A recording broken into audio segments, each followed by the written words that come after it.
Ashamaa akkam jirtuu dhaggeeffattootaaf daawwattoota keenya kabajamoo.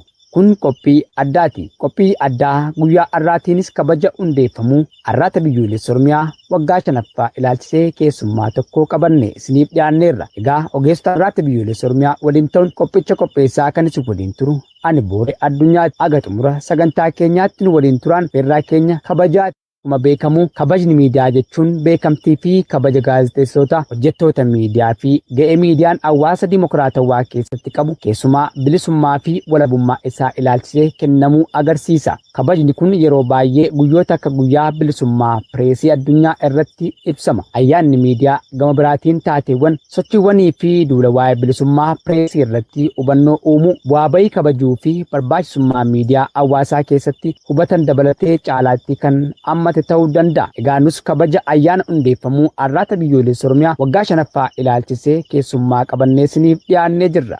Akkam jirtu nagumaa? Akkam jirtu? Ayyamamoota ta'e dhiyaachuu keessaniif maqaa dhaggeeffattootaa fi daawwattoota har'aata biyyoolessa Oromiyaatiin guddoo galatoomaa ulfaadhaa isiniin jenna. Illee waan naaf hirtaniif galatoomaa ulfaadhaan isiniin jenna. Ayyee mee gama keessaniinii qabsoo saboota cunqurfamanii keessatti mee miidiyaan ga'een isaa maalii akkasumas faayidaa isaa haala kamiin hubattu?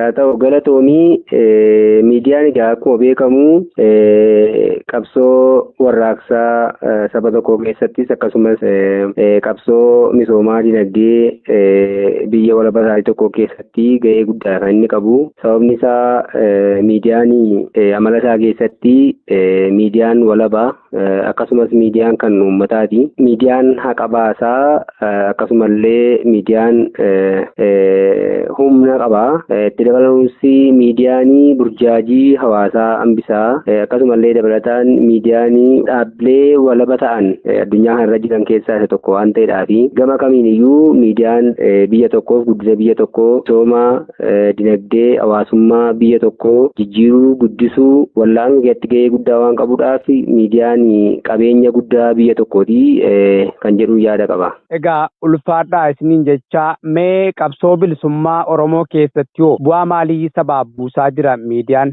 Akkuma nama seensarratti kaasuuf yaalee qabsoo bilisummaa Oromoo keessatti miidiyaan tajaajila akkamii kennaa jira yookaan immoo akkuma waliigalaatti qabsoo bilisummaa keessatti miidiyaan gahee inni taphatu maal inni kan jedhu utuu naqeen fuuldura miidiyaan haala amala isaatii keessatti hundaa'ee qabsoo bilisummaa keessatti bu'aan buusu maal inni kan jedhu miidiyaan gosa lamatu jira jechuudha. Miidiyaa bilisummaa eega jiraate miidiyaa cunqursaatu jira jechuudha. Kanaaf miidiyaan cunqursaa kan ta'u immoo yeroo amala yookaan immoo uumama miidiyaa irraa haqaaqamee faallaa amala miidiyaa akka addunyaatti yookaan immoo pirinsipilii miidiyaan tokko qabaachuu qabu ala yoo ba'e miidiyaan suni miidiyaa cunqursaa jedhama. Kabiraan yeroo miidiyaan cunqursaa kun immoo fayyadamu abbaa irreetu fayyadama garboonfataatu fayyadama.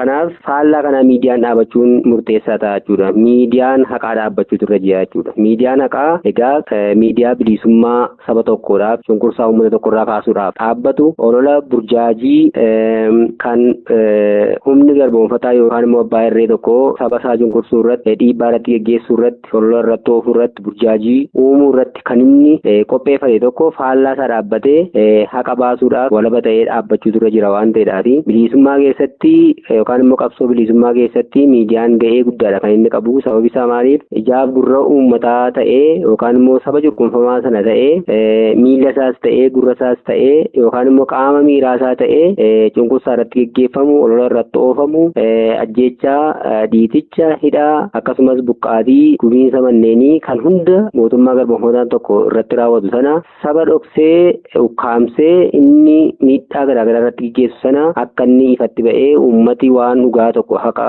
qabaatu tokko akka inni argatu yaada sirrii akka inni argatu waan dhugaa tokko akka inni argatu godha jechuudha. Dabalataanis gama kan biraan immoo hojii qabsoo keessatti hojiiwwan qabsaa'onni hojjetan uummata biraan ga'uudha. Akkasumas bu'aa qabsoo yeroo adda addaatti qabsaa'onni buusaa oolan waliin ga'uudha.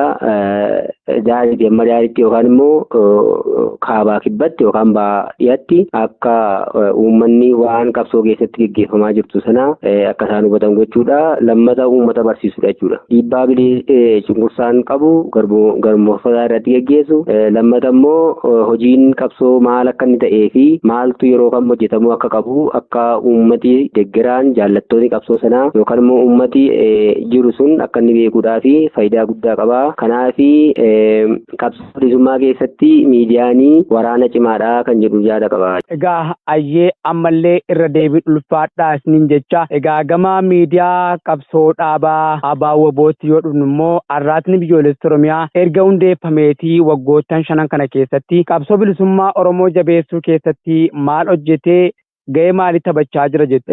Haa ta'u galatoomii gaaffii kanaan qabee qaaman galateeffadhuun qaba. Sababni isaa maaliif warra itti dadhabanii miidiyaa arraata biyyoolessa Oromiyaa kana yookaan immoo ONM kana hundeessan hooggantoota jaarmiyaa ABO akkasumas kan biyya keessa jiran kan biyya alaa jiran akkasumas uummata keenya biyya hambaa jiran diyaaspooraa dhimma kana keessatti akka ONM qilleensa irra turuudhaa fi warra tumsa karaa adda addaa beekumsaan qabeenya isaaniin warra gumaacha gochaa jiran akkasumas illee waraana bilisummaa Oromoo yookaan immoo waliigala jaarmiyaa ABO dhimma kana yaadanii qabsoo bilisummaa Oromoo kana keessatti bu'aa guddaa buusuu danda'a jedhanii miidiyaa guddaa qaama miiraa uummata Oromoo yookaan immoo qabsoo bilisummaa Oromoo kana ta'a jedhanii kana hundeessanii galateeffachuun barbaada. Akkasumas illee jaallattootaaf deeggartoota akkasumas miseensota jaarmiyaa ABO gama isaaniin bifa adda addaatiin tumsa miidiyaa kanaaf gochaa jiran illee baga waggaa 5ffaa hundeeffamaa miidiyaa arraata biyyoolessa Oromiyaa bara 2025 kanaan isin ga'ee jecha. Egaa bu'aanni arraata biyyoolessa Oromoo qabsoo bilisummaa Oromoo geggeeffamaa jiru kana keessatti buusu wanta salphaadha jedhamu hin jiru jechuudha. Sababni isaa maaliif waraanni keenyas harka tokkoon meeshaa qabataa diina ofirratti lolaa saba isaaf qabsaa harka tokkoon immoo hojii miidiyaa akkuma beennu damee adda addaatiin babal'isanii hojjechaati jiru. Isaan kanas galata guddaa qabu. Egaa miidiyaan arraata biyyoolessa Oromiyaa gama qabsoo bilisummaa Oromoo geggeeffamaa jiru keessatti ga'ee bakka bu'uummaa kan inni ba'aa jiru. Innis maal inni hojjettanii tokko cunqursaa yookaan immoo dhiibbaa olola waan mootummaan abbaa irree kun uummata keenya irratti geggeessaa jiru akkasumas saba keenya irratti geggeessaa jiru saamicha dinagdee inni geggeessaa jiru gubiinsa manneenii uummata Oromoo irratti geggeessaa jiru akkasumas du'aatii yookaan immoo ajjechaan yookaan buqqaatii manneenii inni geggeessaa jiru hundumaa saaxiluudhaanii kaabaa kibbatti bahaadiyatti dhoksaa inni uummata Oromoo irratti geggeessaa jiru hunda saaxilee gurra uummata Oromoo akka inni ga'u gochaa jira. Inni lammataa qabsoo akkuma ture qabsoo bilisummaa Oromoo keessatti eenyu maal akka gochaa jiru guyyaa har'aa maal akka hojjetamaa jiru akkasumas uummata bakka tokkotti bu'aa qabsoo uummata Oromoo bakka garaagaraatti godhamaa oolu walitti dhufee waaltessee tokkummeessee waan hojjetamaa jiru miseensota isaa uummata isaa akkasumas waraana isaa deeggartoota isaa beeksisaa deema. Inni sadaffaan barnoota kennaa jechuudha. Qabsoo bilisummaa keessatti barnoota kennee hubannoo wal fakkaataan ilaalchi wal fakkaataan qabsoo kana keessatti akka inni geggeeffamu dogoggorri jiraate bifa ittiin sirrachuu qabu gahee guddaa qabaachaa jira waan ta'eedhaaf gahee inni qabsoo bilisummaa Oromoo keessatti geggeessaa jiru gahee leencaa kan bakka bu'iinsa hin qabne waraana afaan qawweetiin deemsifamu wajjin walqixa aangoo kan qabu akkasumas illee gahee guddaa kan qabu jedhee namanaa. Egaa ulfaadhaa isiniin jecha mee dabalataanis miidiyaan kun kana caalaa hojjechuutii fi maal gochuu qaba yaaduma ammaatti dabalaatii taasisees gaaffii keenya goolabaatiin uummatni yookiis hayyootni keenya arraata biyyoolessa Oromiyaa jabeessuutii fi waliigalatti maal gochuu qabu kan jedhuutiin goolamna. Haa ta'u ulfaadhu miidiyaan kun kana caalaa hojjechuudhaaf hojiitti jira hundeeffama isaarraa kaasee waggaa 5 kunoo ga'ee waggaa 5 keessatti bu'aan inni buusaa jiru sochii waraanaa bilisummaa Oromoo waanumaan sila kaasee akkasumas immoo barnoota miseensota isaaf waraana isaatiif akkasumas faallaa miidiyaa garboomfataa dhaabbachuudhaanii burjaajii jiru hambisuudhaa fi hojiin hojjetaa jiru barnoota inni kennaa jiru guddaadha. Kanaaf kana caalaa hojjechuudhaa fi jabaachuudha wanti biraa wanti jiru hin jiru waan ta'eedhaaf bu'aan argamaa jiru kun uummata keenya birattis beekamaadha. Uummati keenyas akka qarooji isaatiitti ilaalaa jira. Kanaaf kana caalaa hojjechuudhaa fi kana caalaa guddisuudhaa bal'isuudhaa akka meeshaa misaayilii hidhannee jirutti ilaalutu nurra jira jechuudha. Miidiyaan sila amalasaa keessatti humna qabanyeerraa humni isaa immoo waraanaan qixa waan ta'eedhaafi uummatis waraannis hojjettoonni miidiyaa kanaas hamilee sirrii qabaatanii hojii guddaa akka hojjechaa jiran uummati keenya akka isaan galateeffachaa jiru bu'aa guddaa akka buusaa jiran ilaalee kana caalaa jabaatee hojjechuudha kan jedhuun qaba. Inni itti aanu hayyoonni waan inni gochuu qabu wantoota gurguddaatu jira. Amma humna isaatii waanuma nama jedhee gumaachuudha. Lammata immoo irratti dhiyaatanii yaada kennuudha. Waan qabsoo bilisummaa Oromoo keessatti bu'aa buusa jedhanii yaadan fiduudha gara miidiyaatti dhiyeessuudha. Madaallii miidiyaadhaan qilleensarra oolee uummata keenya bira akka inni ga'u qabsoo bilisummaa Oromoo keessatti coba tokko cobsuu akka inni qabu.